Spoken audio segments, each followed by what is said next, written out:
Hey guys, and welcome to a new video. Today I want to give you guys an update on my Trinity power charge stacking or charge stacking elemental hit of the Spectrum Slayer using Badge of the Brotherhood and Masterful Form to have equal amounts of power, frenzy, and endurance charges, generating brutal charges and turning increased spell damage per power charge into attack damage to supply damage for our elemental hit.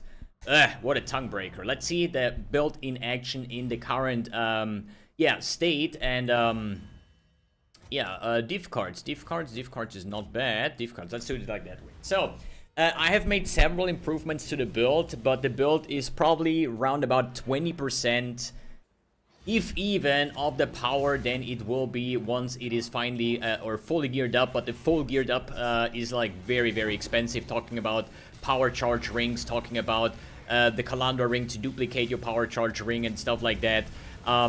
There is Supreme Vision with one maximum frenzy charge. You know, things can get very, very expensive, but every power charge that we add is quite nice. But as you see from the clearing aspect, we are running actually a triple support gem setup for clearing. And what this basically means, we have returning projectiles, we do run chain, and we do run the new spectral, or at least sacred wisp support gem. So there is no way where I currently have an idea or remotely close on how to estimate the current DPS. I think PUB says something about 4 million DPS, and this is already with a config made where people on stream said this is wrong, so it's more like 2 million DPS. But the thing is, if this build has 2 million DPS, then how am I able to run like Delhi on a tier 16 map and just like kill Kosis and Omniphobia and stuff like that? With 2 million DPS, good luck, you're never gonna kill those monsters, right? But this map has actually life is extra ES, so monsters do have actually 1.5% EHP multiplier on that part. Is there anything else? There is Turbo, Suppress, doesn't really matter to us. But as I said, I have no idea. I just know that the build feels very fun to play. We opted in now many different sources of self-sustaining charges and stuff like that. For example, we have now Call to Arm support with Enduring Cry. Then we do use an automation support for Steel Skin as well as Berserk, since we're now playing with the Chaos Spirit Glove, since we had so much life regen. So I turned this into Rage Regen and have like a really good uptime on Berserk overall. And Berserk, obviously nice to have, less damage taken, more attack damage, more movement speed, more attack speed, and you know, it's just a very fun and fancy build, and it will get a lot stronger once we actually spend more currency on it. But I would say my current investment, it's hard to say, probably like a 50 divines what I'm sitting at right now. Just the boots alone were like 20 divines. I think they got a little bit cheaper now, like 15 divines, but it's still not gonna be a budget build by this regard, right? But as you see from the boss damage, it is definitely starting to look like a build, because the first version, you know, was like low level, no Uberlap then, but now I fixed all the gems stuff. I basically fixed the skill tree. I added Supreme Ostentation from a Timeless Jewel, for example, to get everything going. And it starts to become a build. I'm very happy about that, because in the start it didn't really look too appealing, because I didn't have a lot of cool stuff yet. And the first tier 16 maps, I was like, bro, my bleed bow had like a fraction of the price, but had a lot more damage, right? But as I said, now we're talking, now we can farm maps, now we can do more juice and stuff like that, and it just feels great and still has like a lot higher ceiling when it comes to the actual end game gearing of this character. And if you're wondering what kind of strategy I'm currently running, it is a daily / ritual Atlas strategy that I posted yesterday as my Atlas strategy.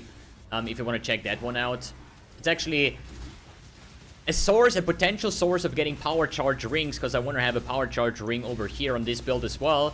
And I actually got one already, sold for 70 divines, but I decided to actually sell it instead of using it, because I think there is many other upgrades for like 10-15 divines a piece that will have way more impact than having a 70 divines power charge ring.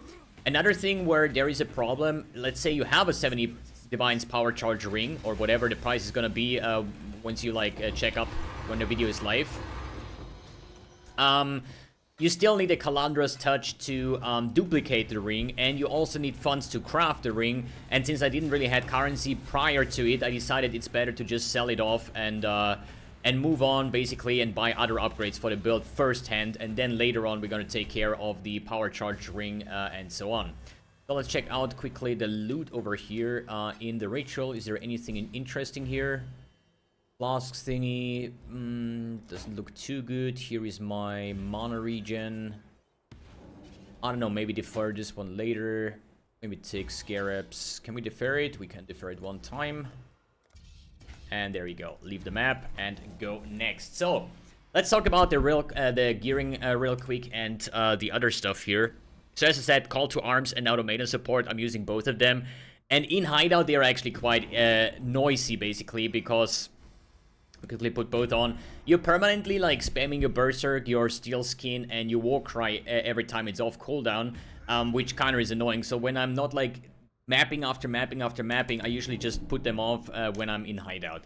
So what has changed from the previous video? I did buy Chaos Spirit with Ellie Weakness. They were actually 50 Chaos. Nobody uses these anymore because I think this is like one of the very, very few ways with the Replica Restless Ward that you can still basically sustain somewhat the rage cost, basically, right? Because our life regen turns into rage regen, and with the Replica Restless Ward, we're gonna have like, I think at the moment I have like 1500 life regen per second or something, and it's gonna get more once we add more power charge. I think I'm like on 10 power charges right now, and there's still like at least 3 or 4 even missing, right? I would suggest watching my previous video, the first take, where I basically go over the proof of concept, where I explain all the items and how does everything work together. I want to take this video as a form of like how the build develops, map showcase, and what the upgrades are from the last video, right? So I added a Dying Sun and an Oriat's End for additional projectiles and some exploding, which helps with the clearing of the maps. The rest here, as I said, the KM Spirit, and other than that, nothing here has changed. Let's take a look at the skill tree, though. So, my accuracy was insanely terrible, so I just put in a split personality with accuracy and life just to fix that. We're currently, I think, on 95% hit chance. Should be more at some point, but it serves the purpose. I can farm maps, I can farm currency. So, since we have the Sniper's Mark and Ellie Weakness, we also have to opt in for Whispers of Doom. I could actually... No, I cannot anoint it because I need the 1 max power charge over here. It's like way more important. Then I'm using the Interrogation to turn my Ignite, Chill, Freeze into Brittle, Sap, and Scourge. And this actually opens up the opportunity to run Skitter bots for Shock and Freeze or Chill for extra damage. But I decided against it just because I want to play with the Supreme Vision for Discipline, which gives me 1 to maximum power charges. And that basically disables all the auras. And that's the reason why my aura setup looks like that. Discipline, Tempest Shield, Arctic Armor, both of these are not auras. And then I have here Blood and Sand as a placeholder. I cannot do something with it, but this is a stance swapping tool because I want to get the Arena Challenger charges going from the Gladiator Ascendancy to add even more speed and more damage based on the more attack speed that we get from these, right? So a lot more faster, but at the moment I don't really have the skill points for it to add like a large cluster jewel, so I just went with this one. Then I'm using a Megalomaniac with Enduring Composure, which is like gain an endurance charge every second if you've been hit recently. These are now brutal charges, don't forget, but we still need to sustain that. There is a way with like a rare helmet and a trigger craft or maybe a Forbidden Rite cast that you can like start this entire loop basically, but I have now 3 options to gain these endurance charges / brutal charges, which is the Enduring Composure when I get hit and I don't have a lot of evasion or armor or anything. I get hit quite often, so this is like permanently up.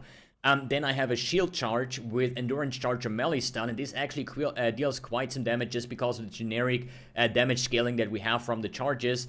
And then on top of that, I'm having an enduring cry with call to arms. So if my enduring cry hits enemies, it also I'm gonna generate. So these are the 3 things that I use. On top of that, I'm here using increased charge duration.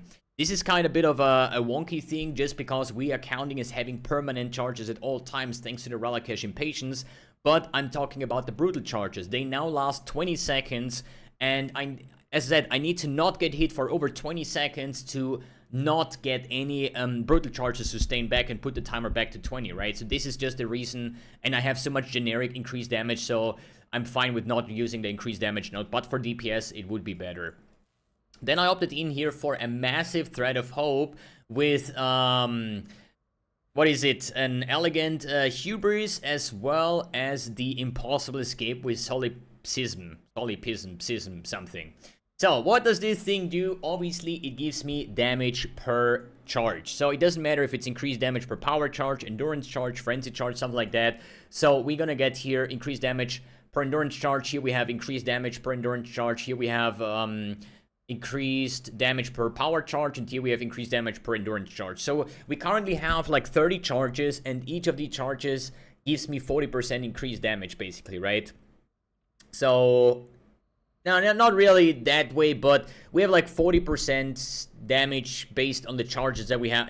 Dude, it has been a way too long screen. I don't want to do the math. Just think about lots of increased damage, lots of charges, lots of damage overall. There is other cool things that we have here. For example, ES on power charge, increased armor, certain resistance modifiers. Here's another resistance node. So this is basically the scaling. The Impossible Escape lets me pick or allocate these nodes without connecting, so that saves a lot of points. And this is like a perfect cluster. And with the Thread of Hope, we also can use these two over here, which are out of reach of the Impossible Escape, basically, right? Another thing here is Supreme Ostentation. Gain no inherent bonuses from attributes, but ignore all attributes. The problem is we need lots of strength, we need lots of intelligence. So the problem is we don't even have enough intelligence, even though my pathing is that we can actually get the 245, right? But another cool thing is, yes, we lose a little bit of life and ES and stuff like that, and accuracy from our dexterity and evasion. But the thing though is, you know, this opens up to use all tattoos. I haven't really figured out yet what I'm going to do. I just need more base levels because I want to get this spell suppression cluster as well as these 2 points over here for extra spell suppression. And then just bounce off spell suppression everywhere where I can find, basically, right? Get 100% spell suppression and use the intelligence nodes for chaos res, for all res, for something like that. So as I said, the with the tattoos, Supreme Ostentation is really, really nice just because of the fact that we can just use any tattoo that we want and we don't even care about any stat requirements. Good. What else has changed? I don't think much has changed. This already was like quite some investment to get this going, but as I said, we are missing power charge rings, we're missing the Supreme Vision, we're missing large cluster jewels, we missed the Forbidden Flame Flash, we're missing a better Elegant Hubris. This was just one that was available on the market that I bought for 1 divine. There is way better ones than that, but you know, what are you gonna do if you can like find the best jewel, but if it's not online or offline or just doesn't exist in the league yet, you just always have to opt in for another one. Just make sure increased damage per either charge in radius or crit multiplier, even spell damage works, and because we're gaining the attack damage from spell damage, right? The only thing that doesn't do anything is like cast speed, right? But other than that, oh yeah, and then we have Rage basically from KM Spirit, and that also allows us to use the Attack Master for Intimidate while Rage. As I said, I have no idea how to calculate the build's damage. I just know it feels very, very good. I even put in here Wisps 49% more damage and Returning Proc 40% damage, right? I'm gonna quickly delete this. I'm just like, the thing why I think it works that way, but it's definitely wrong, right? Because there is so many more components. It's just like if you disable Sacred Wisps and Returning Proc, the damage is the same, right? The damage is the same even though now it's a falling. So the Sacred Wisps add like 50% more damage, I assume, and the Returning Proc has 60% less damage. That means it's kind of like a 40% more multiplier, but I don't want to like burn my hands with any wonky configuration, so just deal with it that it has like 2 million DPS right now, but as you saw in the map showcase, no build that has 2 million DPS would have that kind of damage. I don't even know. Like, there is an on-hit component, there is an explosion component, we're playing with a tornado, we're playing with chain, so the projectile could technically chain off the tornado. When we hit the tornado, we create the explosion from early hit, so that could also hit the boss, right? So I think there is like a lot of like double, triple dipping going on, because it feels like a lot more damage than it actually shows in PoB, but I'm gonna leave it for other people to decide how much damage it is. I personally don't even care the numbers on PoB. All I want to know is, does this build feel good to play or does it not? And if it feels good, then I don't care about the numbers. If it's 10 mil, 20 mil, 5 mil. If it's fun, and that's what I care about. Good. Alright guys, thanks for tuning in, thanks for watching, and see you in the next video.